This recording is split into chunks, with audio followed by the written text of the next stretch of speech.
ऐसा क्या हुआ है कि 1:15 बजने वाले हैं और अब थाने में है शाहपुर? देखिए हम लोग सामाजिक कार्यों को लेकर क्षेत्र में थे, तो लगभग 7:30 बजे 8 बजे की यह घटना है। हम लोग भरौली गांव में थे, एक निमंत्रण पर गए हुए थे। वहाँ पर हम लोग से पहले ही जो हमारे पिताजी के हत्यारे जिस गिरोह के थे, उस गिरोह के कुछ लोग बैठे हुए थे। फिर हम लोग निमंत्रण देकर जैसे ही निकले हैं अपने गाँव झोलिया जाने के क्रम में, तो उन लोगों के द्वारा हमारी गाड़ी के पीछा करके हवा में और हमारी गाड़ी की तरफ निशाना करके फायरिंग करते हुए उनके द्वारा वो जो कनामेपुर की तरफ जो सड़क जाती है उसके तरफ वो लोग भाग गए थे। उस समय तुरंत हम लोगों ने पुलिस प्रशासन को सूचना दी। पुलिस ने तत्काल कार्रवाई करते हुए जो जरूरी कार्य थे उन्होंने उसको किया।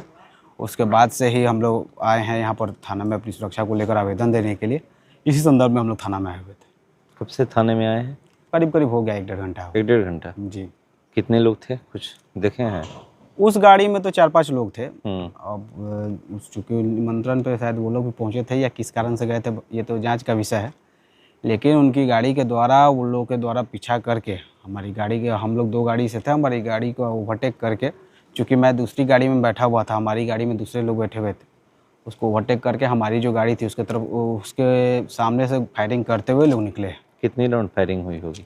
ज़्यादा फायरिंग नहीं थी, गाड़ी के अंदर से चूँकि गोली चलाई जा रही थी, तो 3-4 राउंड हुई होगी ज़्यादा से ज़्यादा।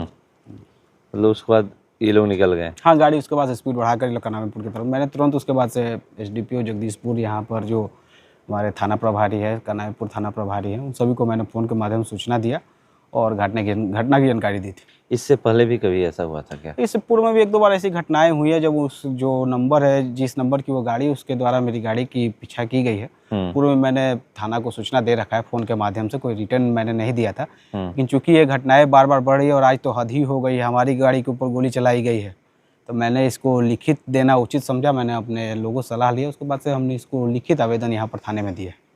इससे पहले कब मतलब ये ऐसा हुआ ये था? लगभग करीब 1-1.5 महीना पहले, फरवरी की घटना है, जब हम लोग एक निमंत्रण पर ही थे, तभी इनके गाड़ी द्वारा हमारी गाड़ी का पीछा किया जा रहा था।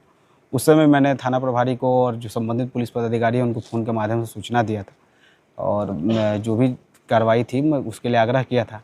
लेकिन आज उस दिन शायद उन लोग का मन बढ़ गया था कि आज उन लोग हमारी गाड़ी के ऊपर गोली चलाने की भी हिम्मत कर दी। ये वही लोग हैं जो हमारे पिताजी की हत्या में शामिल है।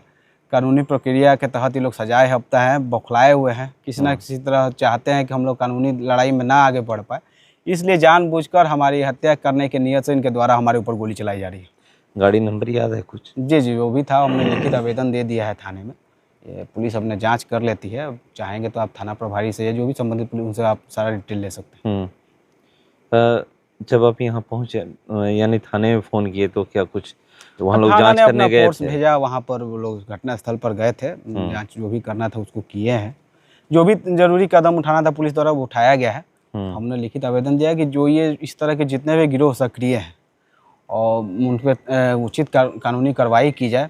और ये बहुत ही चिंताजनक बात है। हम लोग चूँकि हर दिन क्षेत्र में रहते हैं, लोगों के सुख दुख में शामिल होने के लिए 24 घंटा में हम लोग क्षेत्र में तत्पर रहते हैं। अगर ऐसी घटनाएँ हमारे साथ घटती है तो सोचने की विषय है कि आम लोगों के साथ क्या होगा।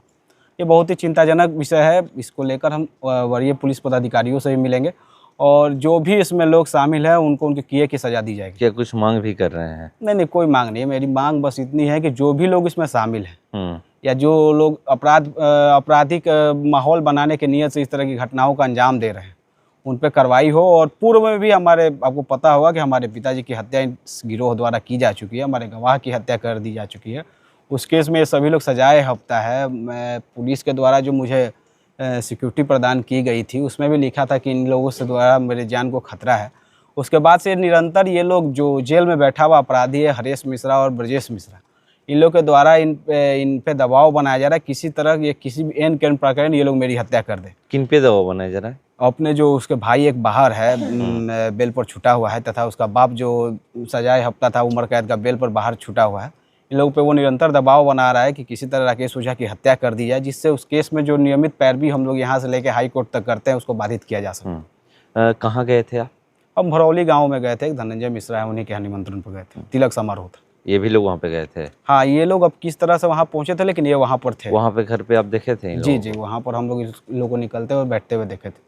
जब ये लोग निकले तो उससे पहले आप निकल गए थे नहीं, या हम लोग फिर पहले निकल चुके थे। हाँ, हम उसके लोग बाद ये लोग इन आपके को पीछे देखे पीछे तो हम लोग निकले हैं? ज़्यादा देर रुके नहीं, हम लोग निकल चुके। उसके बाद ये लोग पीछे से निकले जी हैं? जी, जब पीछे से निकले हो चाहे जैसे भी निकले हो, हम लोग निकल गए, उसके बाद से हम क्या बताएं। लेकिन इनकी गाड़ी हमारी गाड़ी को, ये जो भरौली से हम लोग उधर जाते हैं कनावेपुर की तरफ, हम्म तो एक ब्रह्म बाबा का मंदिर है वहीं गोपीनाथ पर। हाँ, वो हम लोग 2 गाड़ी थे, हम लोग हमारी गाड़ी ज़्यादा स्पीड में नहीं थी। हम्म तब ये लोग ओवरटेक करते हुए वही उसी ब्रह्म बाबा के मंदिर के आसपास की ये घटना है।